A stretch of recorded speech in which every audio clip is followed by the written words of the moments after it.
But then the one day he was like, well, you know, you have to watch an episode right now on YouTube or we're not playing Xbox today. I was like, all right, fine. So I went on, watched the first episode, and after the first episode, season 1, episode 1, I was like, best show ever. So then just from that point on, I just started watching it religiously. If you watch it, there's a lot of like funny stuff that obviously people our age can laugh at and find funny. How can some male like my age like that show? I just can't see it. No, I can't. It's too girly for me. I was forced to watch that. I was forced to watch it, but I only agreed to because I was tipsy. So yes, that's important. I watched one episode when one pony was trying to take care of 2 little twin ponies. All in like a message saying like that one pony didn't know how to take care of like the 2 little twin babies and like learned about responsibilities and yada yada yada. I don't know, man. It's just no. Big Brother Best Friend from the newest episode, which just came out like last week. It has to be either between Twilight's winter wrap-up or Piggy Pie's Smiles.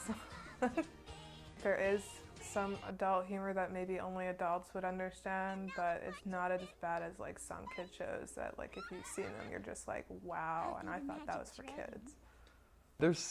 There's some things that like even people who don't like the show would get, like in the episode Dragon Quest, I think it was called, when Who's this weirdo? like they were like, oh, that must be Sparkle's, or that must be Scratch's cousin or something like that, and it like goes over because it's really hard to explain. But yeah, there is adult humor in the show.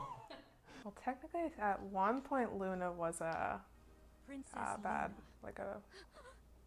guy, but obviously she turned good after friendship and like the meaning of that.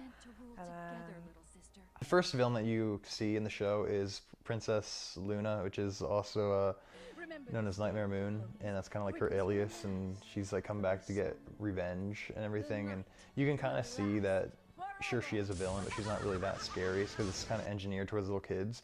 Then you have towards the end of season 2, and or towards the beginning of season 2, you have Discord. He comes in, he's kind of like My Little Pony version of Aku from Samurai Jack, and then you can see it like kind of like building off of that into like more adult kind of like villain.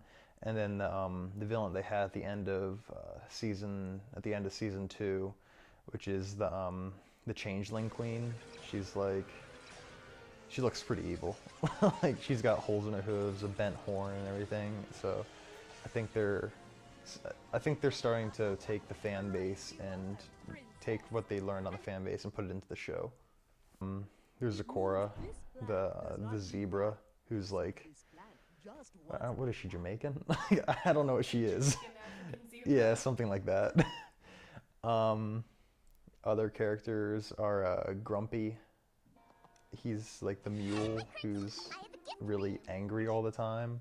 probably Fluttershy, just because she's adorable and like it's so sad when she breaks down. It's just like no. Or if she gets like mad, I think she got mad once. They made Derpy like more retarded than she should have been. So I don't know. Like when she opened her mouth, I was like, "Oh my God, Derpy speaking role!" And then, "Hey, you guys!" I was like, "Okay, overdid it." But the person who does does Derpy's voice is the same person who does Rarity. So, yep. Well, Spike is a dragon, and he's not a pony. Hence why he's my favorite. Doesn't really do anything. Very laid back. You know, I admire Spike. He's someone we could be proud of one day. Kind of like the stuck-up people that think they're better than everyone else, and you know, just good to see them get put in their place, I guess. You know what yours is, but ours could be anything. Like we have more potential than you do because you already know what your potential is. Ours could be anything. It's kind of like drawing a blank check.